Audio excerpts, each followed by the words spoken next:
Y'all, the internet is determined to get to the bottom of the mystery of Beyonce's son, Sir Carter, and it's starting to get a little messy. It's gotten to the point where they're pushing Beyonce's mom, Miss Tina Knowles, to get some insider information about Sir Carter and his alleged conditions. There have been so much talk about how the family is deliberately hiding Sir because of a supposed medical condition, and the rumors keep getting stronger every day. Now, if there is a member of the family who sometimes spills the tea, it's Miss Tina. Well, fans are now convinced that Tina has been giving us some subtle hints over the years about what's really going on with Sir Carter. It looks like we're finally about to break down his mystery, so let's get right into it. Okay, so Beyonce and Jay-Z have been super duper private about their kids, especially the twins. But Mama Tina has been the type to drop in a tidbit every now and then. She loves the kids so much that she can't help gushing over them in interviews. For example, when fans first started to talk crap about Beyonce's twins, Tina immediately stepped in to check the BS. She was not about to let anyone get away with disrespecting her grandbabies like that. She came forward and cleared things up once and for all, saying that people have completely misunderstood what's going on with Sir. There's no drama, no hidden story, and absolutely no reason for speculation. The truth is actually very straightforward.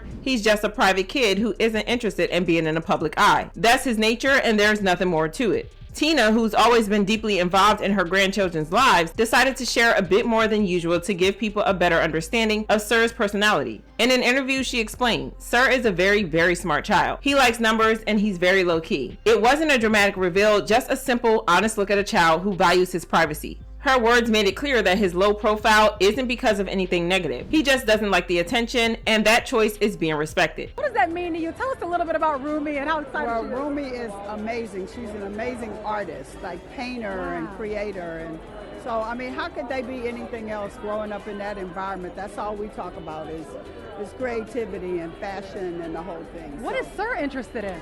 Sir is very quiet and is very, very smart and does all of the number stuff. So he's not into the fashion stuff as much.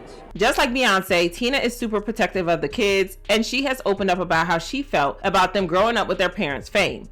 In a recent interview, she said, if I had my first choice, they would not have to deal with the things that they have to deal with as kids. But one day they'll read the ignorance that people put out there about them, the lies and all of that, and I do worry about that. But luckily, Beyonce and Jay-Z are very hands-on with their kids, which has helped them become a little better adjusted. She said, the truth is they spend abnormal amount of time with their children and they have great relationships with their kids. And they're just great parents. I don't think you could ask for better parents. And as a loving grandmother, Tina has often spoken about how badly she's affected by the negative rumors surrounding her kids and grandkids. For example, she spoke about how hurt she was when some tabloids spread the fake rumor that she was faking her pregnancy with Blue and that she wasn't really pregnant.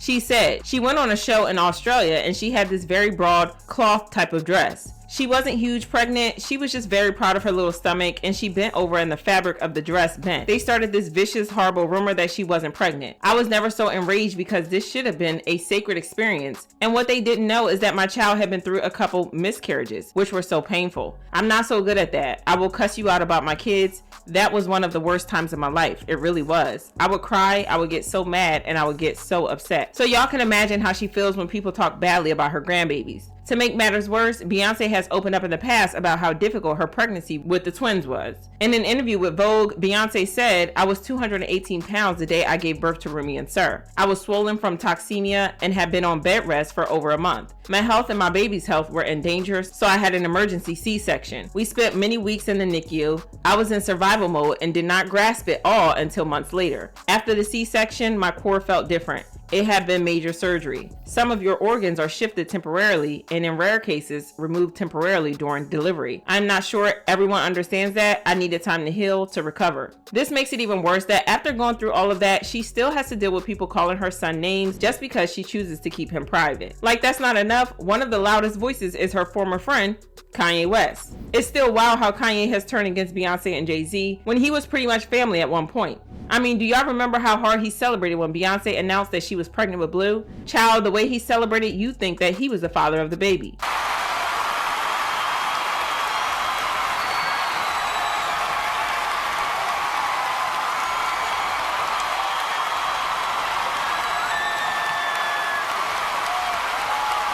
It's crazy how he went from being so happy for them to dragging her kids online and calling the twins the R word. A couple of weeks ago, he tweeted, wait, has anyone ever seen Jay-Z and Beyonce's younger kids? They're retarded. No, like literally, and this is why artificial insemination is such a blessing. Having children is a choice. If Twitter take my ish down, then so be it, but I need y'all to know Jay-Z or nobody have no power over me. In the end, Kanye did take the tweets down, but not out of guilt or some newfound self-awareness. According to him, the only reason he deleted them was to keep his Twitter account from getting suspended for violating the rules. It wasn't about feeling bad or recognizing that he may have crossed the line. It was simply a move to avoid consequences. He tweeted, "I need everyone to know that I took the post about Jay-Z and Beyonce's family down and Jerry Lorenzo's family down because there was a possibility of my Twitter being canceled, not because I'm a good person. Now Jay-Z and Beyonce on the other end, F them and their entire families." He also said, "I love Jay-Z and I do feel bad. I always felt like the black sheep, like I wanted family in this music-ish. I'd run on stages thinking I was doing the right thing and would always be a slight.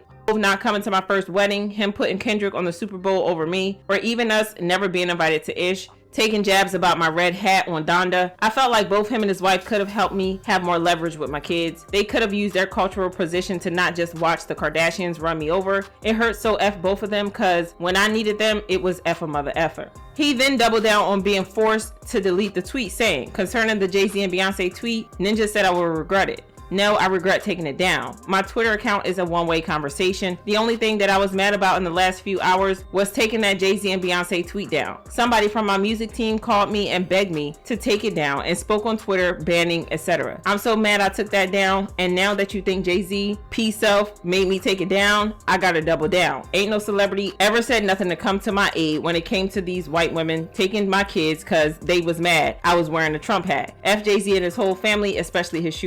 Honestly, with so-called friends like this, is it shocking that Miss Tina is protective of the kids and wants to shield them from the negativity? Going by how pure, sweet, and innocent Rumi seems on stage, it only makes sense why they would want to protect Sir's innocence by not exposing him to things that he's not comfortable with. At the end of the day, the kids come first, and everyone else is just going to have to find a way to deal with that. Anywho, y'all tell me how y'all feel about this, so drop your thoughts in the comments and then check out this next video.